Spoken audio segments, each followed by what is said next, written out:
Good evening students. तो पिछले video में मैंने आपको कुछ टॉपिक्स बताए थे regarding the history of hospital, जिसमें हम बात कर रहे थे स्पेशलाइजेशन की। तो मैं चाहती हूँ मैं इसको थोड़ा और एलोबरेट करूँ। स्पेशलाइजेशन में क्या था ना कि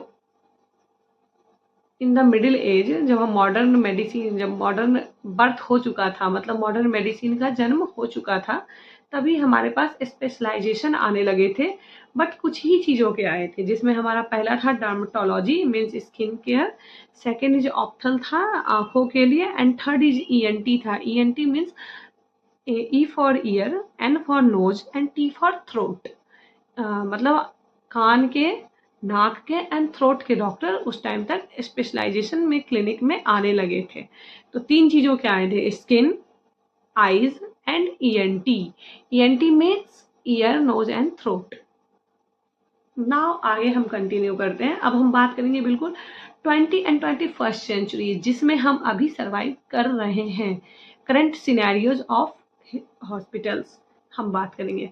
now hospital become the centre of high tech diagnostic and complex organisational management. It means what, अब जो है हमारा हॉस्पिटल वो कंप्लीट एडवांस हो चुका है, क्योंकि आज हमारे पास पीएचसी है, सीएचसी है। PHC means primary health care, CHC means community health centre.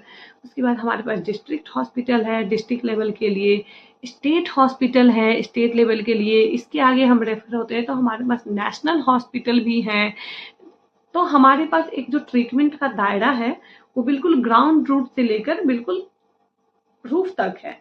हम कहाँ से कहाँ तक जाकर ट्रीटमेंट ले सकते हैं, जो पहले नहीं था। इसमें हम पहला जो टॉपिक है उसमें बात करेंगे nationalise system. What do you mean bye nationalise system? एक ऐसा सिस्टम जो राष्ट्रीय लेवल से जुड़ा है। कंप्लीट नेशनलाइज सिस्टम की हम बात करेंगे। इसमें है मैनी नेशंस, मतलब बहुत सारे कंट्री ने established public health care systems. उन्होंने जो है पब्लिक हेल्थ केयर सिस्टम को एस्टैब्लिश किया है। इट मीन्स कि सरकारी हॉस्पिटलों को स्टेबलाइज किया है।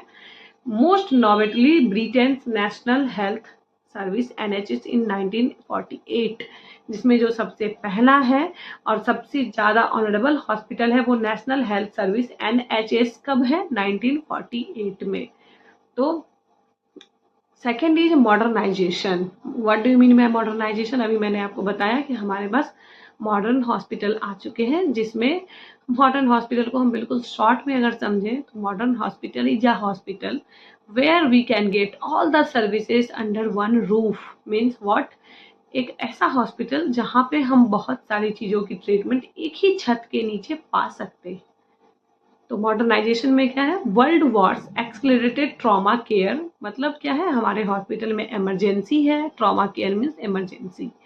ब्लड ट्रांसफ्यूजन, बीटीसी जो इसको हम बोलते हैं। ब्लड ट्रांसफ्यूजन मीन्स व्हाट, जिसमें हमारे पूरे कंप्लीट बॉडी का जो ब्लड होता है उसका ट्रांसफ्यूजन होता है, जो डायलिसिस में होता है स्टूडेंट्स। ब्लड ट्रांसफ्यूजन मतलब हमारे बॉडी में अगर ब्लड चेंजेस की नीड है तो हम ब्लड को वहाँ पे रिफाइन करके चेंज करते हैं, जो स्पेशली डायलिसिस का ही पार्ट है। एंड सर्जिकल इनोवेशन, सर्जरीज के बहुत सारे इनोवेशन आ गए हैं। जस्ट लाइक हम बोलते हैं एक हार्ट की सर्जरी आती है, सॉरी अभी मैं भूल रही हूँ, मैं आपको बताऊंगी। हमारे पास सर्जरी में रोबोटिक सर्जरी है, लेजर सर्जरी है, कार्डियोवास्कुलर सर्जरी है। एक सर्जरी हार्ट की होती है जो बिना हम हार्ट को खोले भी सर्जरी करते हैं, बाईपैप सर्जरी है। और बहुत सारे सर्जरी के इनोवेशन हुए हैं जो पहले नहीं थे। तो by the late of 1900 centuries hospital integrated advance imaging. अब जो है हॉस्पिटल में 1900 सेंचुरीज के बाद कुछ एडवांस इमेजेस के भी इनोवेशंस हुए हैं, जिसमें हम करते हैं एमआरआई, एक्सरेज, सीटी। और एमआरआई भी बहुत सारे तरीके का आज का है, plain, simple, contrast. Move toward out patient and patient centred care.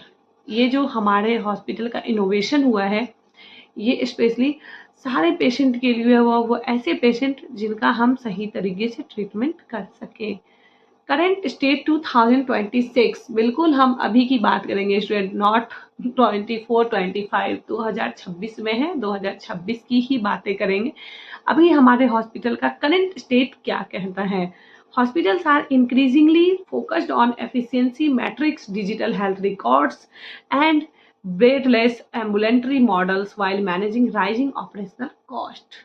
अभी जो हमारा करंट स्टेटस है वो हम इस चीज़ों पे फोकस कर रहे हैं कि हॉस्पिटल की जो नंबर्स हैं उसको कैसे इंक्रीज करें। हर स्टेट, हर जिले, हर ब्लॉक तक हॉस्पिटल होने चाहिए। ये नहीं कि हम अभी बीमार पड़ रहे हैं, हमें हॉस्पिटल तक पहुंचने में ही घंटों लग जाए, नहीं। हमारा हॉस्पिटल के नंबर को इंक्रीज करने पे काम कर रहे हैं।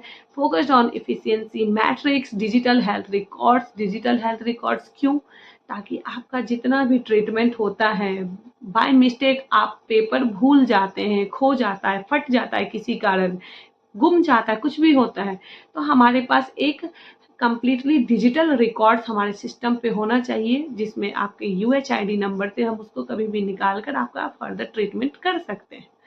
एंड किस पे काम कर रहा है? बेडलेस एफिशिएंसी। इट मीन्स कि अब जो 2020 में जो घटना घटी थी वो आने वाले टाइम पर ना घटे, पेशेंट्स के साथ सबको कंप्लीट बेड मिले।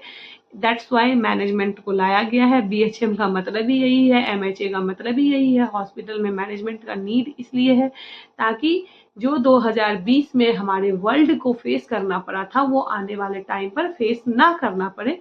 तो हम जो है मैनेजिंग राइजिंग ऑपरेशनल कॉस्ट, कम कॉस्ट में आपको ज़्यादा से ज़्यादा अच्छी सर्विसेज देने पे काम कर रहे हैं।